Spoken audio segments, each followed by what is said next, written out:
దైవం మీద నమ్మకం ఉన్న ఒక వ్యక్తికి లక్ష్మీదేవత ప్రసన్నమై, ఇంక నేను వెళ్లాల్సిన సమయం వచ్చింది, రేపటి నుంచి శని రాబోతున్నారు, ఇన్నాళ్ల నీ భక్తికి నీకు ఏదో ఒకటి ప్రసాదించగలను, ఐశ్వర్యమా, ఆరోగ్యమా, అనురాగమా, ఏది కావాలో కోరుకో నాయనా అని అంటుంది. అమ్మా, నాకు ఏ కష్టం వచ్చినా తట్టుకుంటాను, కాని నా కుటుంబంలో ఒకరంటే ఒకరికి అనురాగం ఉండేలా చూడు తల్లి అని అనగా తదాస్తు అని వెళ్తుంది.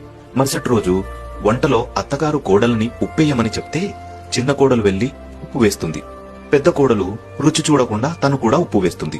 భోజనానికి వచ్చిన పెద్దాయన రుచి చూడగానే శని ప్రభావం మొదలైందని తెలుసుకొని ఏమీ మాట్లాడకుండా తిని వెళ్లిపోతాడు.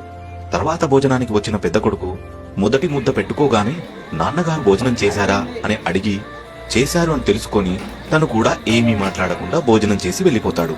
చివరగా భోజనానికి వచ్చిన చిన్న కొడుకు కూడా మారు మాట్లాడకుండా భోజనం చేసి వెళ్లిపోతాడు. ఆ తర్వాత ఒకరొకరు తన భర్తలు భోజనం చేశారని తెలిసి వారు కూడా మౌనంగా భోజనం చేసేస్తారు. ఇదంతా చూసిన శని ఆ రాత్రి పెద్దాయన దగ్గరికి వెళ్లి, ఇంక నేను వెళ్తున్నాను, ఇంట్లో వాళ్ళందరూ కలిసి కిలో ఉప్పు తిన్నారు, కానీ చిన్న గొడవ కూడా అవ్వలేదు, ఇలాంటి చోట నేను ఉండలేను అని చెప్పి వెళ్లిపోతాడు.